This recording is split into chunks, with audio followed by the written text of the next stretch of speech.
Hello and welcome to this video tutorial. This is the second part of Ajax. Now, now I've added one more code to this page over here, which is nothing but the user equal to username. Now, if you open Firefox and then type in something like okay, take google.com and then type in say something like PHP. So if you look at the way that Google passes data to another page, is that it will yeah it will type in google.com, then slash hash is there, then a hash. We won't be talking about this hash because this is I'll talk to you about that later. Then comes ampersand, then source equal to h, again ampersand, q equal to php, again ampersand. So this is kind of like posting data. Now the key will be source, and the data which is present on that source will be hp. So we will also be transferring data like this. So if we are transferring data, then it should be like ajax.php username equals Hari. Now this is just an example. So this is the way we need to transfer data, but we have given a URL over here, and of the data is what we enter over here. So the data, the key of the data, the way by which we post is that username or the key is username, and then the data is over here. Now data is this username is the same as the one we selected in the previous tutorial.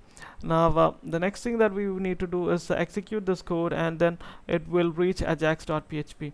Now ajax.php, we had done so much in the previous tutorial. I've added a little more SQL queries into this. Basically what this does is it counts the number of occurrence of that username that the user has entered. So when I give when I submit this page over here, it is posted onto this page, and I get the username in this variable, and then I write an SQL query which says select count of star as count from register, which is the name of the table, where username equals this particular variable which has been posted. Now I run the SQL query using my SQL query. Now I have declared a variable arrcnt or array count, I mean this was the short form, as -1. Then I've also declared a variable data array, which is an array, as an array. Now the reason why I do these two things, I'll explain it to you. Now the first thing, when you execute a MySQL query, you don't actually get the entire data into this particular variable. Instead what you get is a MySQL resource ID. Okay, now resource ID is something like a pointer, or it's like it has the value, but then you can't directly use it. You need to give it you need to iterate it using a MySQL fetch assoc query, or a MySQL fetch array, or any of the MySQL fetch query. So when you do that, what you have is, so if you don't know what MySQL fetch assoc is, it would be a good idea if you could just kind of look into PHP I mean W3 school. So basically what it does is, instead of instead of having numeric arrays, you have a key, and then it has been assigned to a value. So in this case we would probably have something like a username, and then we'll probably have something like a username, and then that would be the key, and then Hari would be the value inside that particular variable, okay, with that key. Now if we have multiple rows, then while does is, it will fetch each of the rows, and then it will put the whole entire row into this particular variable. So we have all the variable, I mean we have the first row taken, and this temp will contain 3 ID. Okay, 3 ID, that is this ID, then username and status. The values will be 1, Hari, and 1. Okay, so this temp will be having an array which has the data which is present over here, and then what we are going to do is we are going to put this temp value inside a for each loop.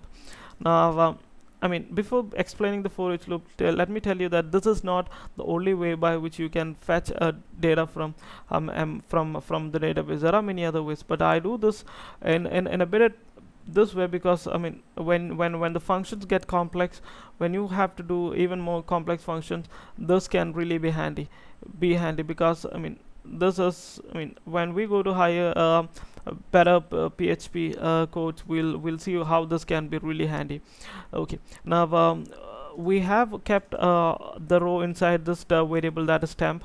Now then we put that temp for in a for each loop, and then we split the key and the value, and then we take the temp, and then type a key. Now basically what it does is we have a temp value and we have the key value, and then the value inside this particular should be strip slashes of the value. I mean, this is kind of self-explanatory. I mean, I shouldn't be explaining too much over this. Okay, now then we increment array count, then we put this particular data into an array which is over here. So for the time being, this should be 0. Now when it comes here, it is I mean, it is -1. When it comes here, it is incremented to 1, and then this becomes a two-dimensional array, which is something like this: data array of 0, which is again an array, which is this array. So I hope this made some sense. Okay, so if you don't understand this, okay, I'll explain it another time. So we get the count. Now we echo the count, print or echo $count. Instead we'll just print it out, print _r $count. And then we'll go back to Firefox, open up Ajax, then we'll save it, then I'll type in my name, then click on OK, and I do have an error. Okay, so the URL username equals missing property. This is the error, so I'll just go to index.php and see what is the error. Okay, I have closed this. Now this one,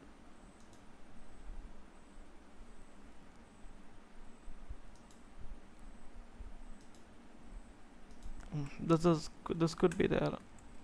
I'll go back to Firefox, type in my name, and then okay, so it gives me an array count equal 1. So I have the count of that particular username is 1. So we need to give some if statements over here. If $count of count equals 1, or if it is not equal to 0, $error equals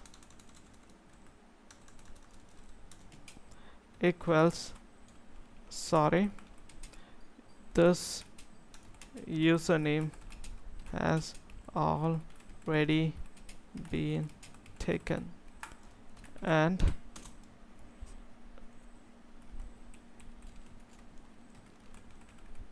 if it is else, error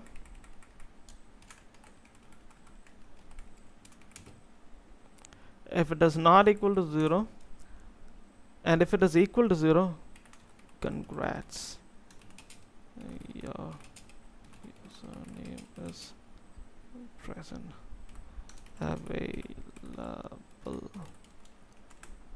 Okay, so and then we are going to echo this out, echo $error. Okay, now we'll just refresh the page, and then I'll type in my name, Hari. I'll click on this. Okay, sorry, the username has already been taken. Okay, we'll give another thing, something like Jose. I click on it. Congrats, your username is available. So the next thing that we want to do is we don't want this to overwrite our existing thing. So our input box, we want to be we want this to be somewhere beneath this. So what we are going to do is we are going to we get this message over here. So we are gonna do, what we are gonna do is append this. Okay, we'll see what's gonna happen. Then refresh the page. I'll type in Hari, then click on OK. Sorry, this username has already been taken. Now I type in Joe's, click here. Okay, now congrats, your new username is available. But then what happened is this thing is already present. So the way that I'm going to do is I am going to create another div id equals message. I give it a short form, then I'll put it over here. Okay, now instead of using Ajax over here, I'll put it, append it over here. Now when I click on this, I want to clear this, right? Okay, we'll see what is happening over here. Now nothing would have changed. Instead I have this, sorry, this username has already been taken. Then I type in Joe's, then again I click on it. I still have this, but then I have it appended over here. Now when every time I click on this button, I want this message to be this particular div to be blank. So what I do over here is HTML as okay.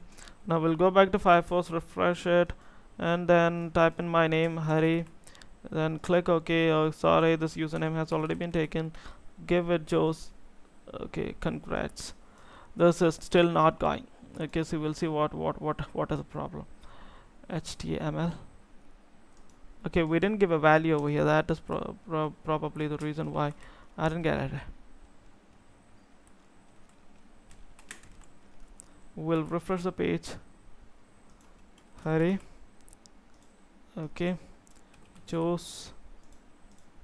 Yeah, so we have got it. Now again, if you click put Harry over here, then we click on it. Sorry, this username has already been taken. So this is how we do that. This is kind of really easy. Hope you enjoyed this tutorial. My name is Hari and have a great day. Thank you. And if you before closing, if you can look at this console, you can see what all are the data that are being passed. Okay, thank you for watching this tutorial. Have a great day. Bye.